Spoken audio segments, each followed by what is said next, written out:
ഇതിൻ്റെ പേരാണ് കപ്പക്കൊത്ത്. കപ്പയും ബീഫുമാണ് പ്രധാനമായിട്ട് ചേരണത്. സവാളയും പച്ചക്കറിയൊക്കെ കൂടി ചേർത്ത് കുത്തിപ്പൊടിച്ച് ഇങ്ങോട്ട് തരും. ഇച്ചിരി നാരങ്ങ നീരും കൂടെ പിഴിഞ്ഞ് ചൂടോട് കൂടിയിട്ട് കഴിക്കണം. സൂപ്പറാണ്. 32 വർഷം അച്ഛൻ നടത്തിയ കട അച്ഛൻ്റെ മരണശേഷം ഏറ്റെടുത്ത് നടത്തുന്ന 2 മക്കൾ. വ്യത്യസ്തമായ രുചിയാണ് കേട്ടോ ഇവിടെ കിട്ടുന്നത്. പിന്നെ ഉള്ളതാണ് പഴംപൊരി ബീഫ് കൊത്ത് റോൾ. പഴംപൊരിയും ബീഫും കൂടെ മിക്സ് ചെയ്ത് പൊറോട്ടയ്ക്കകത്ത് വെച്ച് വാഴയിലയിൽ പൊതിഞ്ഞ് കെട്ടിത്തരും. ആ വാഴയില തുറക്കുമ്പോഴുള്ള ഒരു മണം ഉണ്ടല്ലോ, അതുപോലെ തന്നെ നല്ല ഒരു സ്വാദുമാണ്. 50 രൂപയാണ് ഇതിൻ്റെ റേറ്റ്. ഏറെ വ്യത്യസ്തമായതും എനിക്ക് ഏറ്റവും ഇഷ്ടപ്പെട്ടതുമായ ഇവിടുത്തെ രുചി ഇതാണ്.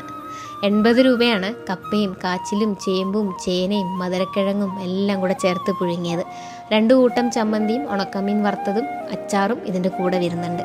ഈ പുതിയ രുചികളുടെയൊക്കെ പിന്നിലുള്ള ആളുകൾ ഇവർ 2 പേരുമാണ്, സുജിത്തും സുചിത്രയും. കൂടെ കട്ടയ്ക്ക് സപ്പോർട്ടുമായിട്ട് അമ്മയും. വൈകുന്നേരം ഒരു 5 മണിക്ക് ശേഷമാണ് ഈ സ്പെഷ്യലുകളൊക്കെ കിട്ടാൻ തുടങ്ങുക.